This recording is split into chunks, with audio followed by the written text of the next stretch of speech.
Welcome to Managing Uncertainty, a podcast series from the experts at Bryghtpath discussing global risk, business continuity, and crisis management. Will you be ready to lead your organization through its critical moment?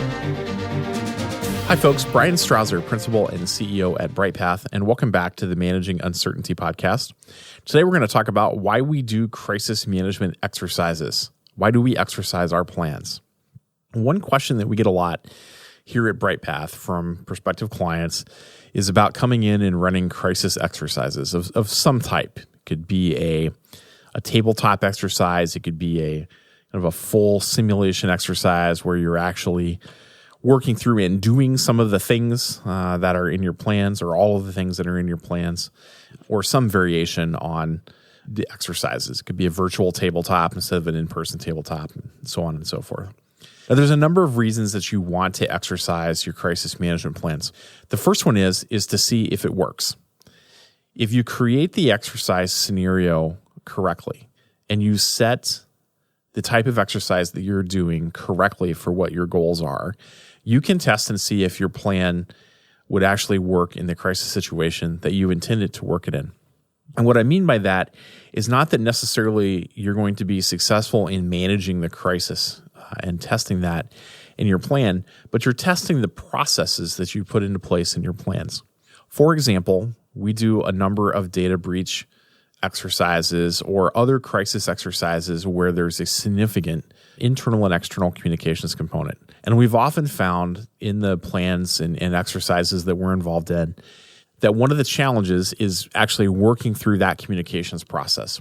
Think about the number of moving parts in a data breach when it comes to what and how and when and where you're going to communicate what has happened. And particularly if you're in a regulated business, you have to balance the need to communicate internally, communicating with your customers, your stakeholders, your vendors, your regulators, and of course, your employees and leaders and your institutional investors. So there's a number of audiences that really come into play as you're thinking about crafting that communication. And you likely have, most companies would have relatively robust communications review and approval process. If you think about your typical large-scale communications campaign within a company, if you're not time-pressed, if you're not being forced to communicate something due to external threats and influences, well, you have all the time in the world to create your communication strategy and publish the communications on your timetable. But in a data breach, you don't have that. You are balancing the challenges of regulation, which might require you to disclose within a certain period of time. You're balancing the challenge of notifying your stakeholders that communication is coming from you and not from a third party. You have the issue of the press finding out that something has happened, whether through their own investigation or because of a leak of some type inside your company. And that law enforcement, particularly federal law enforcement, may know about the data breach and are pressuring you to communicate or not communicate what's going on.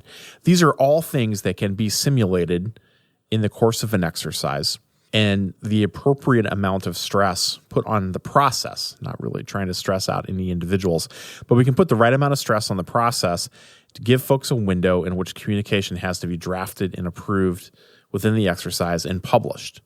And if not, then we can have adverse things happen. So here, that's just one example of things that have to happen in a data breach. But we're really testing here, does the plan and the process work? And often we find for the first exercise where we do this, that those processes are inadequate, that they are too cumbersome, too bureaucratic, not streamlined enough. But you don't know that until you try and exercise those kind of plans. Another reason to exercise your plans is that people change. Roles change. You get new individuals in roles. You have individuals joining the company from outside. You have folks that have left. You have new structures and new positions, new team alignments, new org charts, new challenges that have come to your company. By exercising this, we build the muscle memory in a crisis that we really want to have by exercising. And that muscle memory goes back to folks being familiar with the plan, understanding the processes and procedures, and being able to react as things happen in the course of the exercise. For newer employees, newer members to your team, newer members to your crisis process, this helps them familiarize themselves with the processes and procedures and expectations that are going to be at play for them as they work through a future real crisis situation. Another reason we exercise is that plans may simply become obsolete. As your technology changes, as the challenges change, as the reputational landscape has evolved, perhaps your plan that you have today is simply not adequate anymore. And you need to have a new plan, a new annex, or major changes to your plan in order to really address what's changed in the environment, what's changed in your company. I wouldn't say that you necessarily need to start over, but perhaps in some cases you do need to throw out the plan and start over in a rare circumstance. Another reason we exercise plans is to show leadership that the plan is not sufficient.